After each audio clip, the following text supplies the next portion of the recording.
I've just returned from seeing the movie Homefront with Jason Statham, however you say his last name, James Franco. Yeah, and I just wanted to talk about it a little bit. When I went to the theater, I was expecting, I suppose, about the kind of movie it was. Most movies with Jason, unpronounceable last name, Statham, I feel are poor, or kind of, like cookie cutter, kind of soulless action films. The obvious exception, of course, is the movie Crank and Crank 2, which are very energetic and fun and original. But for the most part, he's in, kind of dull, not very interesting movies. And this Homefront was one of those movies. I think it's interesting, it's like a trend for him to be in a film where he's got to protect a little girl against a very numerous gang of villains who want to hurt her for some reason. He's in a few other films like that, like Safe is one. The names of the others don't come to mind, but anyway, it's kind of strange, I think. And also I felt entirely throughout the film, I felt kind of scenes where he was just smiling at his daughter smiles at him, or like how his 8-year-old, 10-year-old, I guess they say in the film, 10-year-old daughter is like setting him up with with her school psychologist. Incidentally, it's also weird that like a small town in Hickville, wherever, country, has a school psychologist or psychiatrist, right? Like the town is so small they don't even have an emergency room. But of course their elementary school has a school psychiatrist. Kind of strange. Anyway, losing the thread of the conversation.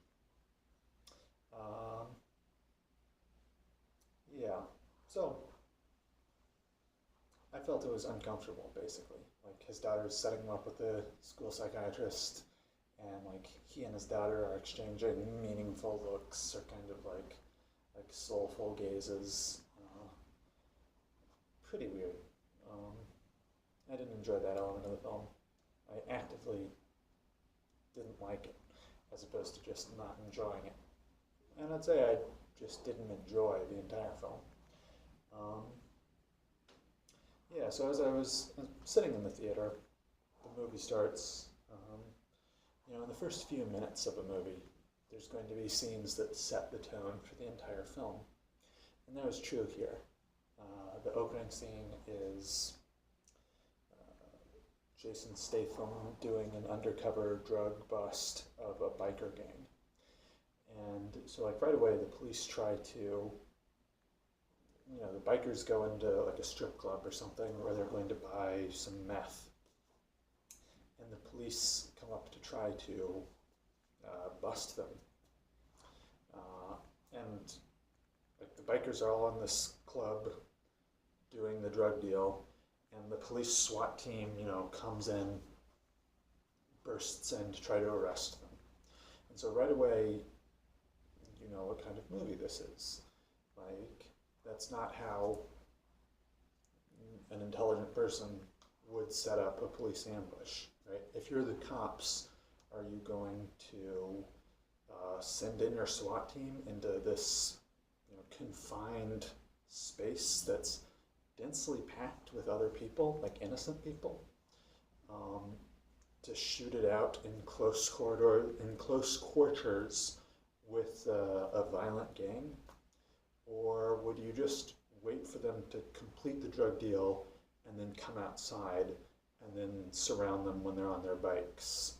So like the bikers complete the drug deal, go out to the parking lot, they're all getting on their bikes, and oh, you've got 100 cops with guns just pointed at them.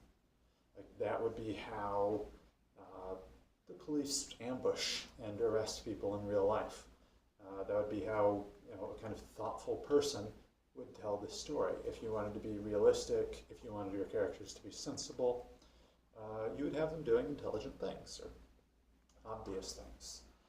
But no, instead, the police go in, burst into this strip club, try to hunt down the bikers, and a shootout ensues. So that's telling us what kind of movie it is. It's going to leave reason on the wayside in order to enable lots of fighting. And that first impression from the first minute of the film is accurately upheld. So just by watching the preview and maybe the first 30 seconds of the film, you've essentially seen the whole thing. You know it's going to be just a vehicle for action and violent scenes, and the preview does a pretty thorough job of telling you the plot. There's another scene, like within the first 5 minutes, that is also instructive as to what the film is going to be like, and that's Jason Statham is driving his motorcycle towards a car with 2 bad guys in it, and he puts the motorcycle into a slide. He slides off of the motorcycle, draws a revolver, and shoots it enough at the car full of bad guys coming at him. He shoots it enough to cause the car to explode. And I was sitting in the theater, sipping my Coke, and just, that's what kind of movie this is. Like, your revolver is going to blow up a car, and you're going to accurately shoot it while sliding on a motorcycle. And even more than that, you're going to think it's a good idea to just drive your motorcycle at an oncoming car. Because that's your plan. You're planning to put it into a slide, whip out your revolver, and blow up their car. I mean, maybe there's a 1 in a billion chance that the bullet from your revolver could somehow ignite the car, or maybe it was supposed to be the impact of the car hitting his motorcycle. Maybe there's a 1 in a billion chance you could do that, but to plan on it, to aim your motorcycle at their car while you're on it, and to plan on being able to stop their car with the bike that you shoot out from underneath you and the bullets from your revolver. Like I said, it's instructive as to the kind of movie you're about to watch. And whatever inferences you draw from those scenes, I feel are upheld by the movie. The movie's not being disingenuous. It's not promising you something and failing to deliver. It's promising you a kind of silly montage of action scenes, and it delivers them. That is an accurate characterization of the movie. So there's a shot where, I also want to say it's kind of bizarre to me how Jason Statham's character is willing to make this very risky, ridiculous shot to shoot the bad guy's car as he jumps off his own motorcycle. But later in the film, there's a scene where a woman, I think Winona Ryder, is driving a boat with his daughter held captive in it, and she drives the boat right by him, and he has a gun. And the boat, like a boat, is going 35 miles an hour, maybe, if that. I mean, it's accelerating away from the shore, and as it goes right by him, he can hear his daughter being held in the bottom of the boat, being like, "Help me, Dad," and he's just stupidly running after the boat as if that could even conceivably do something. Like, you have a gun, retard. You are the kind of person who drives your motorcycle at a speeding car. And anyway, I thought it was strange how, or inconsistent, how he wasn't, like he didn't even try to, yep, she's dead, now I'll just swim out to the boat and rescue my daughter. Yeah. You know, again, still kind of the introductory part of the movie, or the opening of the movie. There's a scene that shows the daughter's school, and written on the side of the school is a message that says, you know, like aim for the moon. Even if you miss, you'll land among the stars. That's written on the side of her daughter's school, and it's just in frame for, you know, the time it takes to read it as the camera is introducing you to her school. And at first, you know, I was kind of confused as to why, you know, why this is in the movie, right? Like there isn't a lot of text in this film. The camera doesn't linger too long on any other phrase, so it makes me think that, you know, this is probably written into the film intentionally. And you know, throughout the movie, I was trying to think, how, you know, how does this tie into what we're seeing in the film? And at first, you know, it kind of struck me as a broken promise from the filmmaker, because this movie is not aiming for the stars, right? Or sorry, not aiming for the moon. You know, the movie is very, very by the numbers, very cookie cutter. Some bad guys want to kill Jason Statham and his sweet little girl, and he's gonna beat them all up, shoot them all up, blow them all up. Nothing surprising, no twists, no nothing. So it's not really aiming at the moon. Definitely doesn't land among the stars. But now, you know, on reflection, I feel like maybe it's just a, you know, the inclusion of that line is ironic, essentially. And, you know, by ironic, I mean the definition of ironic. I mean words conveying meaning other than their literal intention, other than their literal denotation, maybe is the right way to say it. So like the literal meaning of that phrase is not what's meant. Instead, I feel I don't know who would be responsible for including that phrase in the movie, the director of photography maybe, is kind of making an ironic jibe at the film itself, because that's not what this movie is doing. But in a way, you know, this phrase is also kind of platitudinous, if that's the correct pronunciation. I don't think I've ever said that word before. You know, the phrase itself is hackneyed, it's trite, and probably said more commonly where it's not really meant. You know, in the kind of school that would write aim for the moon on the side of the walls doesn't really mean aim for the moon, right? Like they'll tell you that as like a motivational phrase, but what they really mean is do your homework, don't get into trouble, raise your hand to ask to go to the bathroom, that kind of thing. They say it disingenuously. You know, they're going to be mad at you if you try to do things creatively or differently, or if you think outside the box too far. And likewise, you know, maybe someone involved in the film's production is like, we're gonna shoot for the moon, guys. Yeah, we're gonna make an awesome film. But really, what they mean is like, we're gonna make a film whose box office proceeds exceed the budget. Like they aren't really doing anything out of the ordinary. They're just trying to make a few bucks, but you know, they want it to be a tolerable movie. I don't know. So I was thinking about that phrase throughout the movie. And, I guess I do understand it now as more of that ironic level of self-critique. So I liked that part.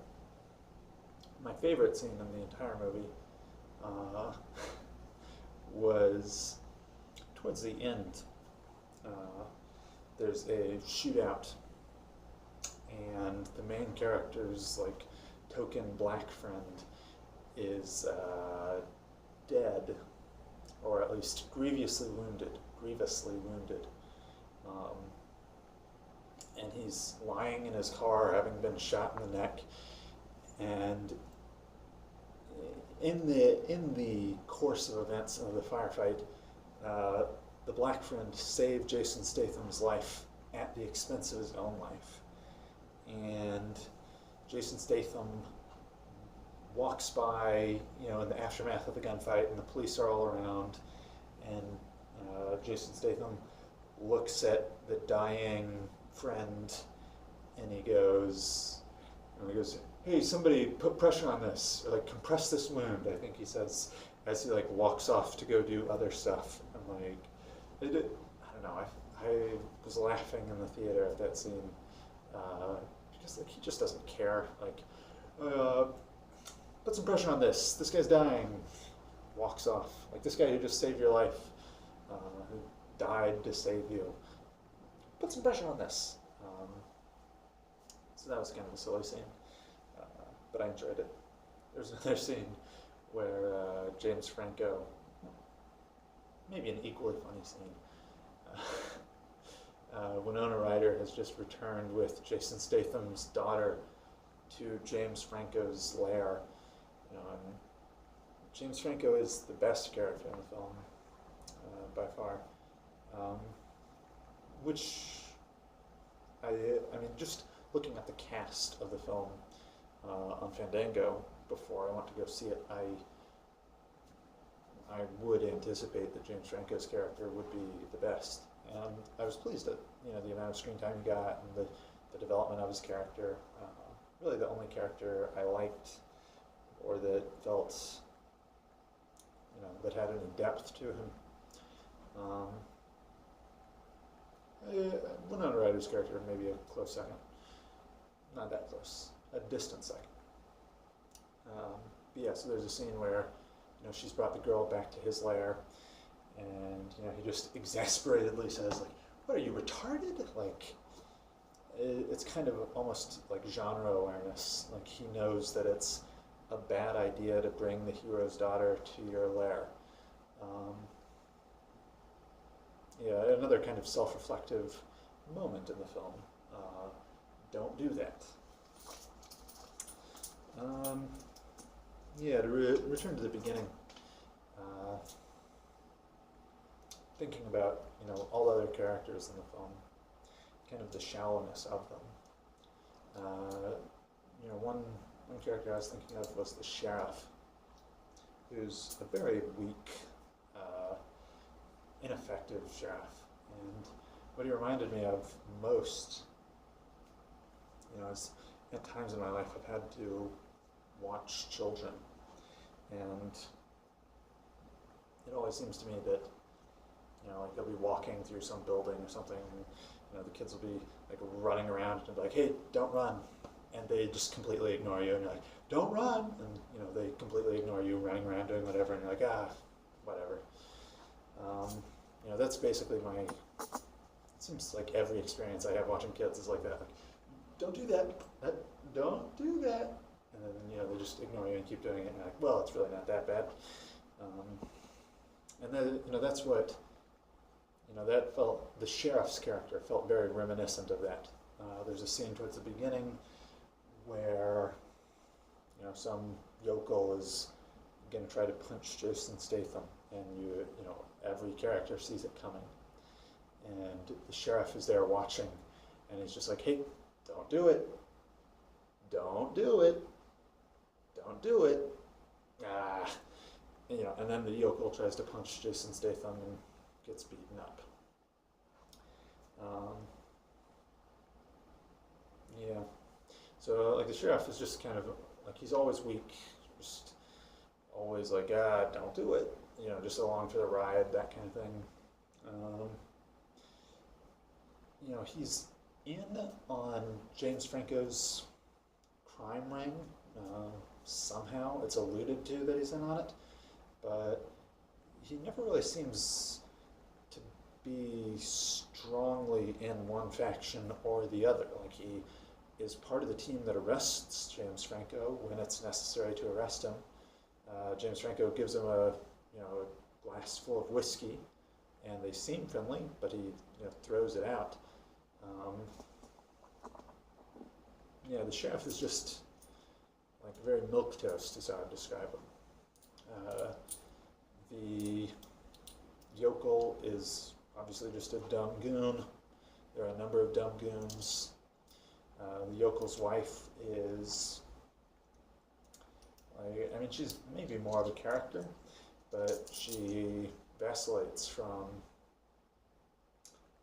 like meth head to like almost decent mother, or like kind of jerk mother, kind of like mix between decent and jerk.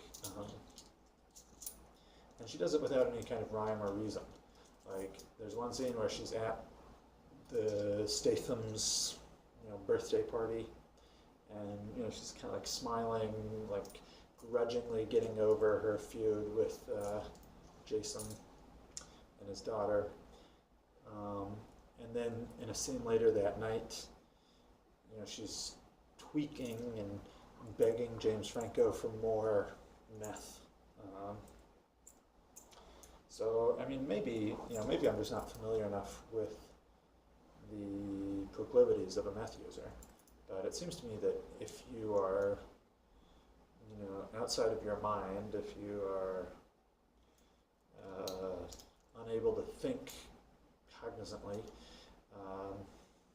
at the end of the day, that in the middle of the day, you probably wouldn't be like a friendly, caring mother. Yeah, so she just seems to switch back and forth. Like, now she's an angry jerk, now she's a tolerable jerk, now she's a tweaking meth head, and so on. Yeah. Winona Ryder's character is always just kind of I don't know, like she's regretfully in on it, grudgingly in on it, but she doesn't want to kill the child. Yeah, I didn't find it that interesting or compelling a character. The daughter, I think, has... the daughter's character is cliched, like wise beyond her years. She's, like the...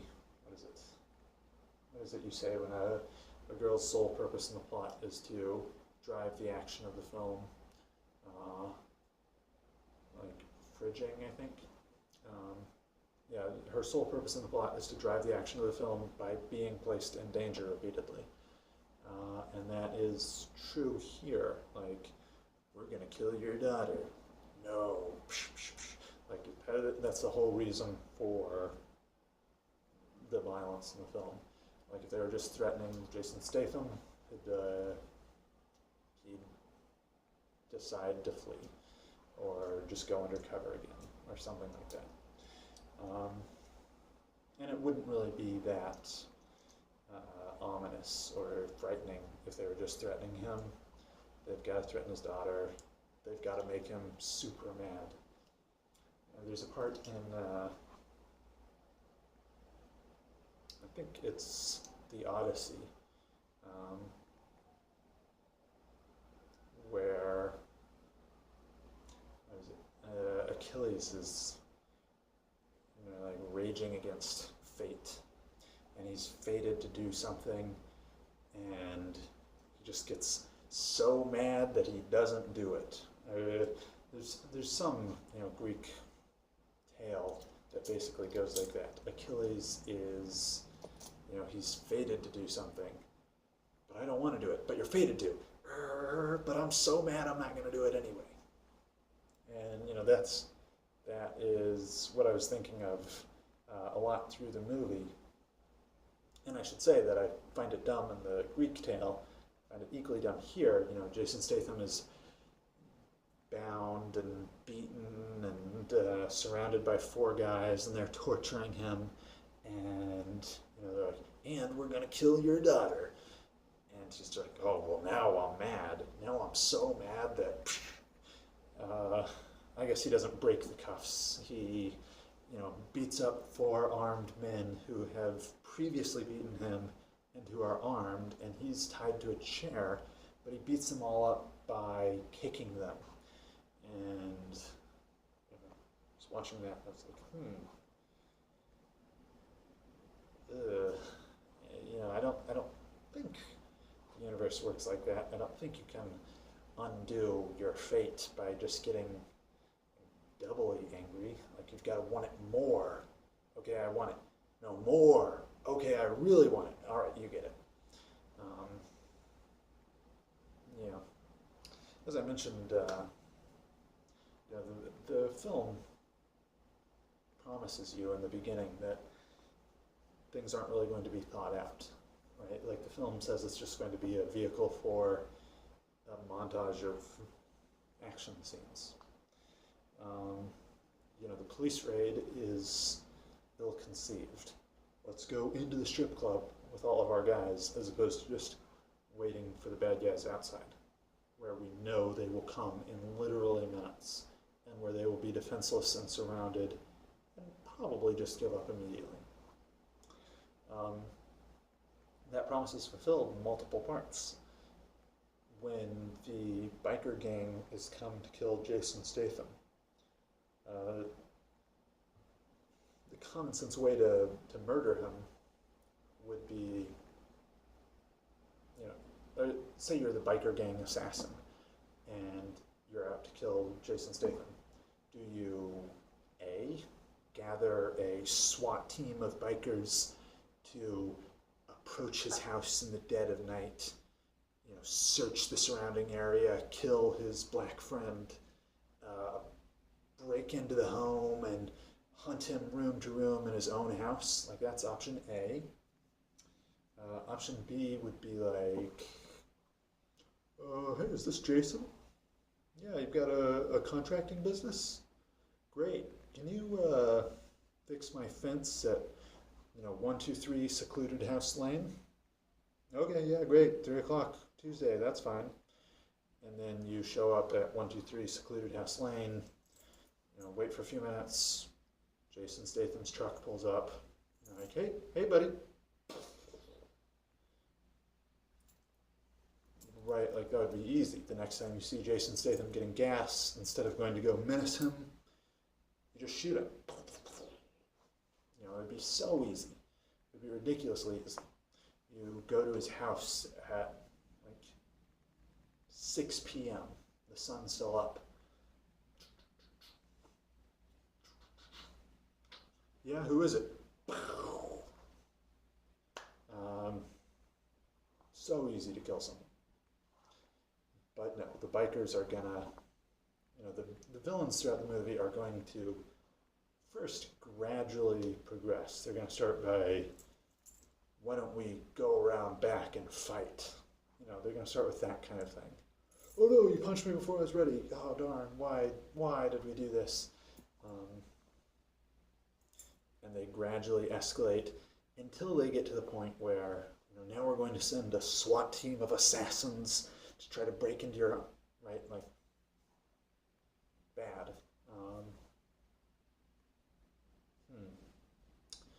Yeah.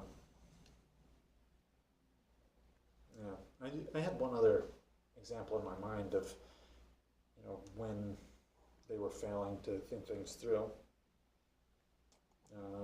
But I've forgotten it, unfortunately. I'm sure if I spent time recounting the film in my mind, I'd come up with it again.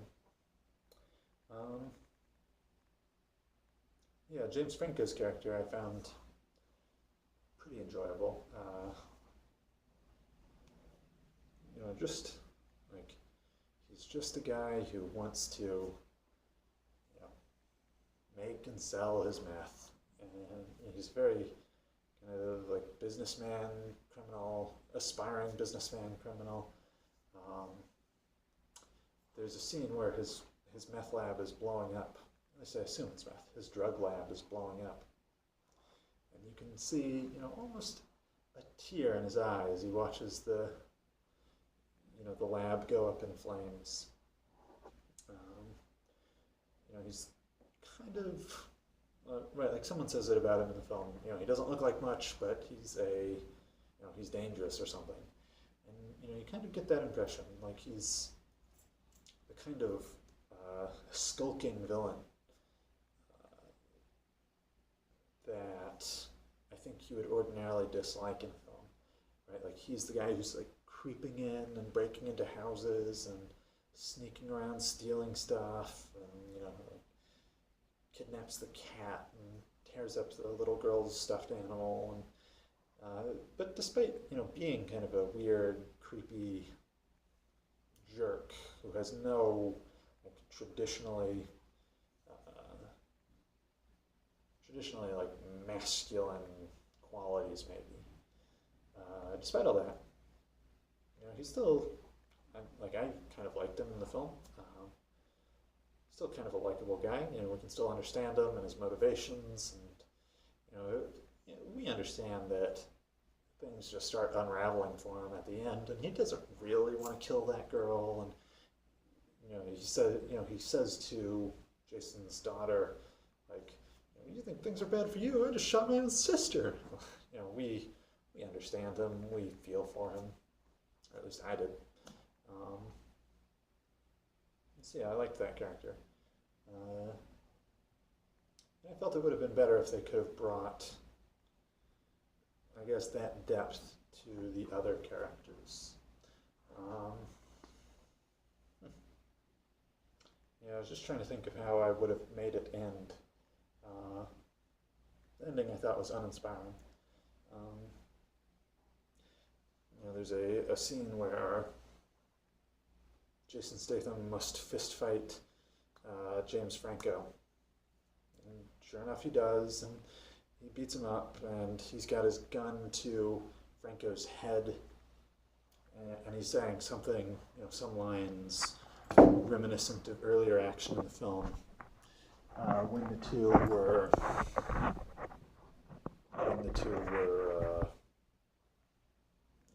slinging insults at each other. He says, like, I forget what he says, something. And he's about to execute Franco. And then he sees his daughter watching him. And he decides, no, he'll let James Franco live. I didn't like that scene. Personally, I feel